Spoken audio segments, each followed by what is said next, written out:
CNN boss hired extra security after cutting hundreds of staff members. This is a Daily Mail story. Let me go to the story here. It's leaked. So CNN CEO Chris Licht reportedly hired extra security to stand outside a conference room and follow him around after cutting network staff. Licht laid off hundreds of employees, including some big-name on-air talents like Preet Bharara, Allison Kosick, Dan Merica, and Chris Silza. Licht had sat in the executive conference room throughout the day with the doors open to take questions from remaining employees about the string of cuts. While most of the cuts were off-camera employees, contributors, producers, and reporters like Martin Salvage, Marianne Fox, and Alex Field also faced layoffs and also are now forced to look for employment elsewhere. Another major casualty of Licht's cuts was CNN spinoff HLN and its entire staff. That's why the lady was crying. So what are your thoughts on this, Tom? Well, I think we are such an angry people right now that a CEO that's brought in to combination do a turnaround, and part of that he has to wield the hatchet on staff. It's not surprising to me, and I think it's very prudent that he did this, but it's completely unsurprising. We are such an angry people right now, and you're laying off a bunch of folks. I applaud the fact that if it is true that he was in the conference room, he was taking questions, so it sounds like he was trying to communicate it. Hey, there's no good way to say this.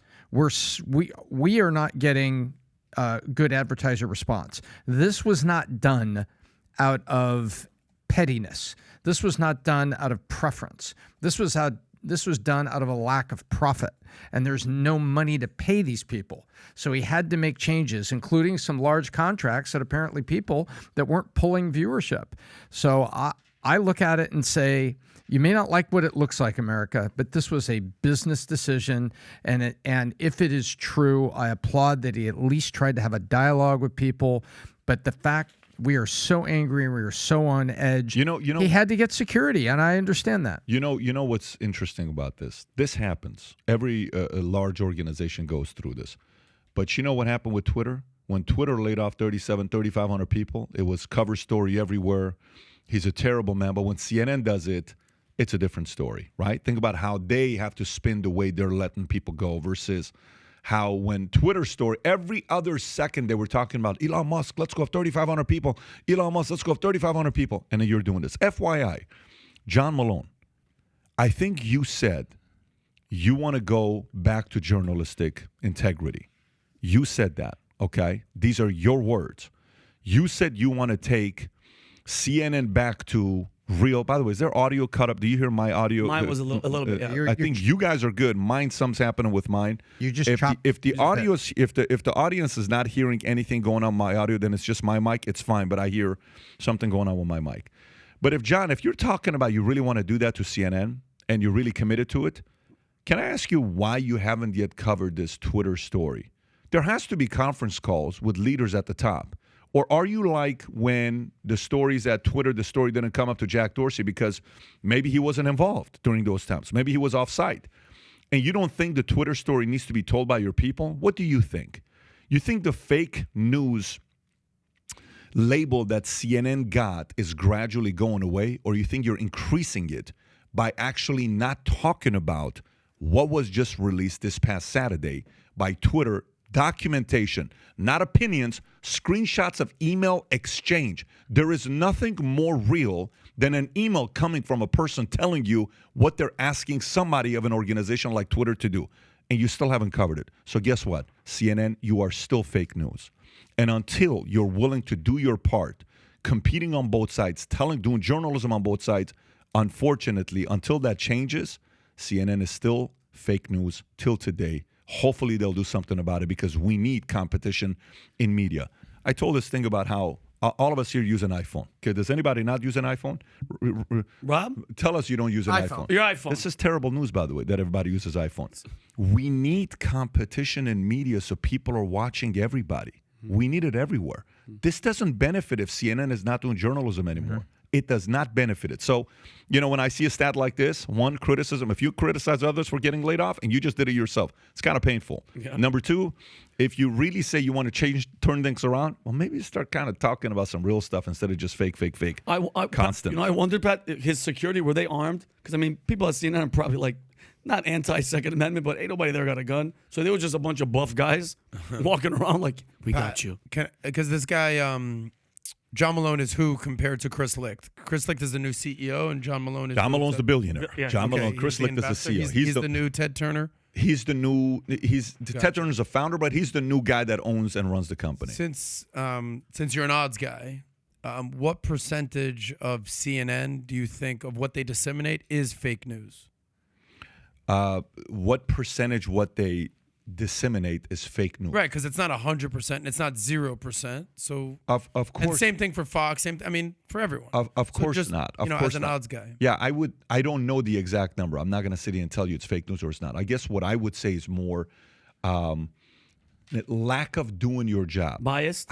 Listen, for us, we're not journalists. You can call this citizen journalism, but we run businesses for a living. Mm-hmm. We run this is a podcast. We're going to talk about a bunch of different business stories today. We're going to have laughters. We're going to entertain. We're going to educate. We're going to enlighten. We're going to talk about entrepreneurship capital. That's what we're going to do. And we're going to do this every day. That's what we're doing with our company, right? These guys, their job is to tell us what the hell is going on. They get paid to do investigative journalism, and we're getting none of that. Mm-hmm. How many people are sitting there investigating what's really going on with Twitter with Hunter Biden at CNN? Mm-hmm. Zero. How many people were investigating what happened with Russia collusion? Everybody, and ended up being wrong.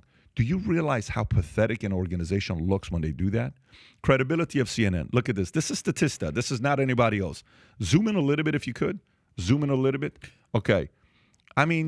Very credible 23%, somewhat credible 30%, not credible at all 12%, not at all credible 20%, heard of no opinion 13%, never heard of it this. I don't know what this... Scroll in a little bit, Rob. Scroll in or out? Scroll in. So I go to the left. What's the second number? 20 and 30? 30%, yeah. So 50% of the country thinks that they're very or somewhat reliable. 53%. 53. 47%. Which, by the way, then the other half of the country says that they're not very credible or not at all credible. Which is kind of America, if you think about it. It's kind of America. I'd like to see Fox's numbers. But you know what I would say, again, with them?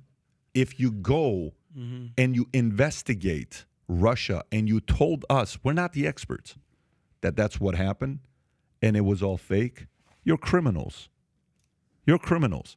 You caused how many unnecessary fights did that fake story about Russia create in families? Oh my God, how many families? Well, yeah. You're absolutely right. I do think that, so for instance, who was on the other day? Was it, it was Ari Fleischer. Ari Fleischer, and I said, give me someone who's credible, because his whole thing was that journalism is very biased, and he's I very like much the name he against that. gave. And he said that Brett Baer at the 5 o'clock, 6 o'clock hour on Fox News, that's someone that he finds to be very credible. I actually happen to like Brett Baer. I've met Brett Baer in person, and I took a picture with them and gave him respect. I actually think that's the type of person. But then, after 7 o'clock, 8 o'clock, then you get into the Laura Ingraham and Tucker. So there is a difference in this kind. It's, by the way, the same thing with you have Wolf Blitzer, and you have Jake Tapper, who I also find to be pretty credible. And then you get into the Don Lemons, and you get into the Anderson Coopers.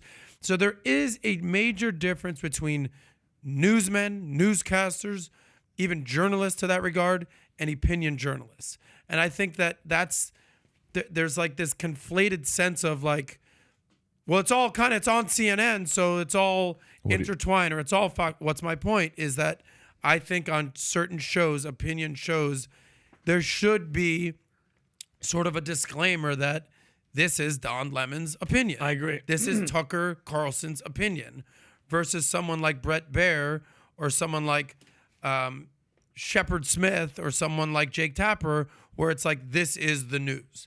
Because you can't treat the same equally. Just like how you kind of gave us, like, listen, we're business people. We're doing a podcast here. We're not the news. We're not the journalists. So the people understand that this is an opinion. Do you not agree? You asked for Fox's score. Here's Fox's. Yeah. It was 58. Fox is 58. CNN is 53. Okay.